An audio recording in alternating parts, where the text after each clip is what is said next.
change that's going on. And, in my opinion, there definitely is a lot of change going on, a lot of people becoming more aware and seeing through, the matrix, as they call it, which is, of course, the apocalypse. Apocalypse means the veil is being lifted. So we're seeing what's behind the veil, right? Just like the Wizard of Oz. So this is all for entertainment purposes only, of course, YouTube. And don't believe anything I say. Don't believe anything you hear in the videos. This is all about contemplation, coming up with your own ideas and getting your own perspective. So let's jump in and see what's going on in the realm around us. They took the trees. Our fruit trees. They took the trees and sold us back the fruit. Then they took the water. Rivers, rain, springs that fed civilizations for thousands of years, bottled it and sold it back to us. They took the land that existed here long before any human drew lines around it.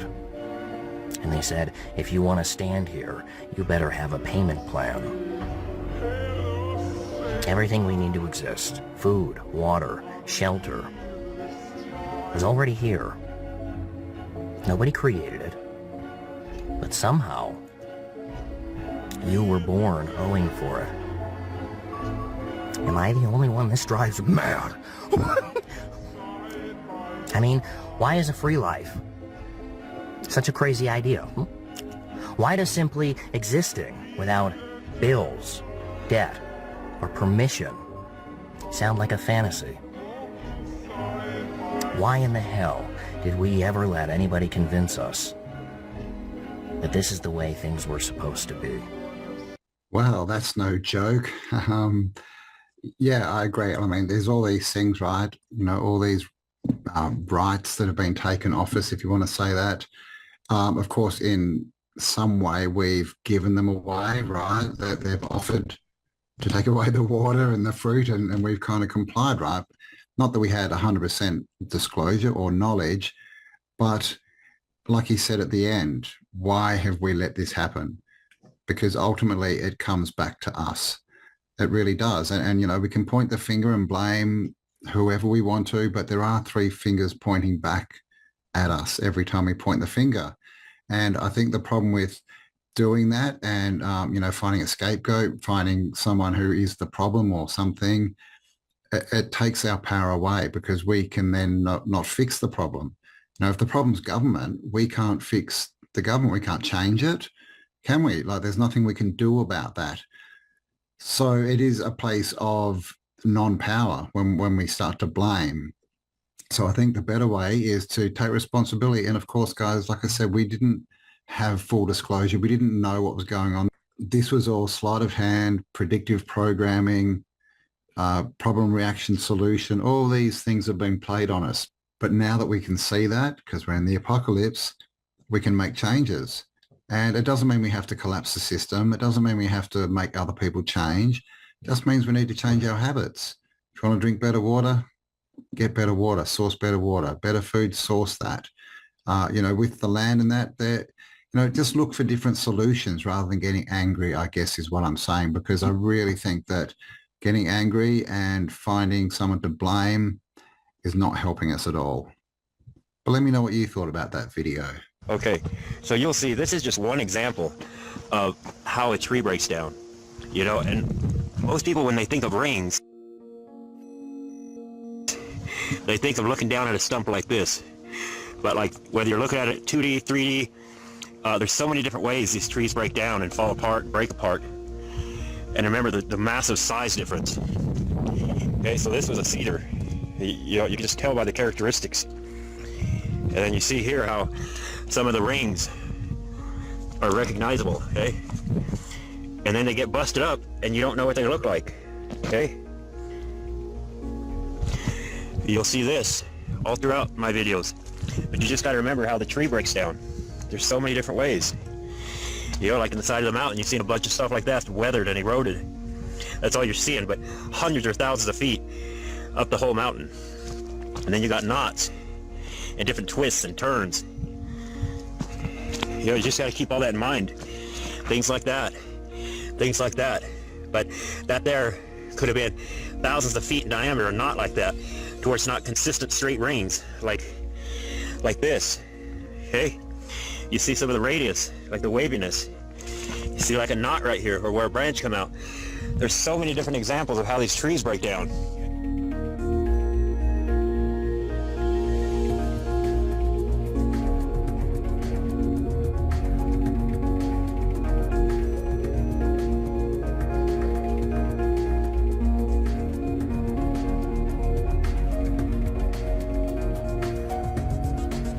The giant trees. What do you think? Do you believe in the giant tree, theory? I don't think it's a theory. We see the giant trees. What do you think about the giant trees? Do you think they were real? Do you think it's a psyop? Because, when you look around, we have these things called mesas and tabletop mountains, and they look exactly like tree stumps. They have the tree rings and everything. And if you go check out Hangman 1128 on YouTube, he has a lot of videos where he goes out and explores these mountains and shows you that basically they look pretty much exactly like an old fallen tree. And of course, this raises the question with geology. Like geology, right? We have these geologists and they love to tell us that everything's millions and billions of years old. But is that correct? Or is our topography, like our landscape, our geology, is it a lot newer, a lot closer to us than we're told? And is it mainly made up of fallen trees?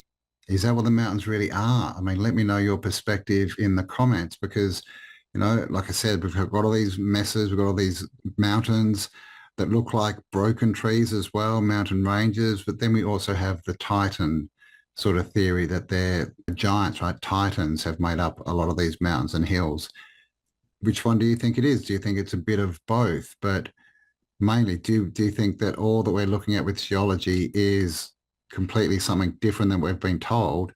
And is it all based on giant trees and their remains? Boy, I fucking figured out how to defeat AI. AI is on the rise. We need to combat it with the rise of OI. And OI stands for Organic Intelligence, which means you can't. Your divine spirit, your divine love force, your divine life force, bring it to the surface, let it bubble up, pour it out to the world, let people see it. Don't be afraid to be seen. Don't be afraid to share your message. Put your magic into the world. The world needs your magic more now than ever before. Make sure you're following this page, because this page is the place to fucking be. I approve of this message. Sorry about the bombs in that one. I didn't realize they were coming up, but clearly it's a place to be. But yeah, it's true. It is time, right, that we all became more of who we were meant to be, and got that out into the public, because there's this big thing at the moment. I've seen there's so many videos out at the moment about people retreating from society, and everyone's lost faith in everything and all this kind of stuff. But hiding ourselves away and compartmentalizing ourselves, right, from everyone else, I don't think is helping the problem. I think he's correct. Let me know what you think. But yeah, I think we've all got to get out there and shine, right, with our natural born gifts. You are capable of doing impossible things in this life. You are capable of doing the things that you never thought once were possible. Look at the things that you've accomplished that prior you never thought that you would be able to see that day. You have done and proven to yourself that you are capable of those things. You are capable of the impossible. Yes, there you go. Turn impossible into I'm possible. Yes, I know it's corny, but it's good. So by now, pretty much everybody has seen the clip where the UFC fighter said this. Michelle Obama is a man! Am I right, America? This has caused a huge uproar to the point where Michelle Obama actually put out a statement about it. Check it out. As transgender. And that's, that warms my heart, particularly as a black man. Well, there you have it, folks. Do you consider yourself American or Chinese? I think of myself as a human being because under the sky, we are one family. That's the way I see it. Bruce, some people say you act like you could defeat anyone. Do you believe that? Every fighter can win or lose. The moment you think you're unbeatable, you're already defeated. What defines real strength? Strength is the ability to remain conscious under pressure. Force is easy, awareness is rare. Bruce, some critics say you're overrated. What do you say to that? Overrated, underrated, these are opinions. My work speaks louder than labels. How do you stay calm in chaos? Find the still point within you. Storms cannot harm a mountain that stands unmoved. Do you think people waste too much time thinking about time? Time does not pass, we pass. The moment you understand this, every second becomes precious. Why do thoughts burden people so much? Because they cling to thoughts as identity. Thoughts are clouds, you are the sky. Let them drift, and the space is still yours. Bruce, what's the hardest thing a person can do? To express yourself honestly, not lying to oneself. That, my friend, is very hard to do. Your confidence looked like ego, wasn't it? Ego seeks attention. I sought clarity, and clarity needs no applause. Why do humans constantly compare themselves? Comparison begins when self-identity is unclear. Understanding oneself removes the need to measure against others.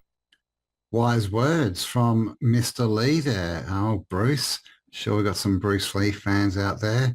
I mean, that was good, right? I did look through the comments on that video, and there was a few people saying, is it AI? Yes, I think it is. I don't know. I really don't know. But the thing is, the sentiment was good, right?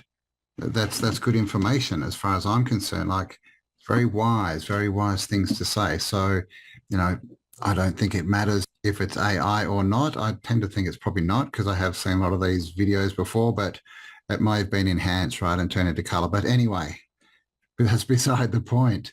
A lot of good information in there. So I hope you enjoyed that little clip. There's actually more. I'll play the second half in another video. But please let me know, what was your favorite quote there by Bruce Lee? Promise me that you won't use this for evil. Today we're going to be talking about negative cycles, how to identify them in your life, and remove them once and for all. Let's go. You've been trying to quit for a while now, and at this point it just has an iron grip on you. And there's no shame in admitting that. Admitting it is the first step, and the fact that you are still trying to change after all this time means that you still have a very powerful why. And what is your why, might you ask? Your why is your reason not to do the negative habits. But you actually have two whys. Your reason to do it, obviously, it feels good, and your reason not to do it. And we're going to find out what that is. And it's only with true clarity that you can break the cycle. An addiction is something you do regardless of its negative side effects. But addictions are not based in logic, are they? Hey bro, do you want to do this thing where it feels really good, and then it feels like you're dying afterwards? It's a dramatic example, but I'm trying to hammer home the point that your emotions dictate everything. Addictions are painkillers, regardless if it's to actual painkillers or not. You have an addiction, you are doing this to avoid another emotion. There is something that you are unable to face, so you picked up a crutch in order to deal with that. The thing that you're avoiding is the opposite of the feeling you desire the most. What's the opposite of happiness? Sadness. People will smoke to avoid sadness because they don't feel happy. Your emotions never go away. They manifest back into your life through certain situations, circumstances, and scenarios. And what goes around comes around. And since your external world is a direct reflection of your internal state of consciousness, the more negativity you put out, the more is going to come back to you in different negative forms, like arguments, fights, being late. I could go on. I see you in the comments. Get back up here. So in order to combat our biggest issue, we have to first decide to be the person who is freed from these negative habits. Who is the person that would not participate in this kind of self-destructive behavior? What would that person be doing instead? Is most likely the thing you actually want to do, but this addiction is holding you back from getting to your true potential and bringing you into that real state of happiness. Sometimes, brother, the addiction entity is so powerful that we are just too blind to see it. And that's okay, but we have to accept accountability today if we want to make a change, because nothing changes if if nothing changes. So I don't ever want to hear you say that you're trying to quit ever again. Focus on being the person who has already cleaned up their act, and the rest will follow. So if you learned something today, or you just liked the video, give me a sub, like, and comment below what you're trying to attract. My name is Peyton. Thank you so much for watching. Well, thanks, Peyton. Yeah, the negative cycles. And I hear what he's saying, right? Who would you rather be? Like, what is your ultimate form, right? Getting very Super Saiyan here, right? Your ultimate evolution. Obviously, negative self-talk, is very bad. Don't do that. But he's saying instead of, the positive, I can do this or I'm so great, find out what do you look like as this ultimate person, as the ultimate self, right, for you. What traits do they have? What do they do? How do they talk? If we can work this out and build a picture of ourselves, then we can start to see it, start to feel it, and start to embody it. And I do agree that that is the way out, of, being stuck, of frustration, of even addiction, is to see ourselves as someone else and to start walking into that. Of course, this is simple, but not easy, right? Simple to write down what you want, harder to actually do it. But I think with all these things, it's stickability, right? If you stick at it until it sticks, then you'll be good, right? The problem is people give up before they get to the goal. And like he said at the start, you're doing well anyway because you're still here. You're still wanting to learn. You're still wanting to change. You're still wanting to help the world. So you're definitely on the right track. But, with all of us, definitely myself included, we all can change ourselves. We all can be a better version of ourselves. And that all begins with us seeing ourselves as that person, right? Because everything is created twice, once in the mind and second in reality. So who do you really want to be? And there we go, guys. That is it. Thanks for spending some time with me. A little bit of a different one here today. And, I have been thinking a lot. I've done over 100 of these videos now, and my intention was to put a different spin on things, right? To put these stories out without the fear that normally comes with them, and just to get people to ask different questions, to see it differently, and really just to see it all as a game, and not take it too seriously. But there is, it's always been playing on me. There is this bit that I am perpetuating these stories, right? And theories and things, and not everyone is going to take it, obviously, as I am trying to put it forward, right? It's still going to build fear in some people, right? Some people still, get scared of this stuff. So, I'm always wondering, what's the best way to get a message out? What's the best way to create change is really what I'm trying to do. Just in general in the world, nothing specific. I just want to put out a different perspective and let that seep into the ether, right, with everyone else who's doing it. And I think that will overall create change. But let me know what you think of this format, and let me know in the comments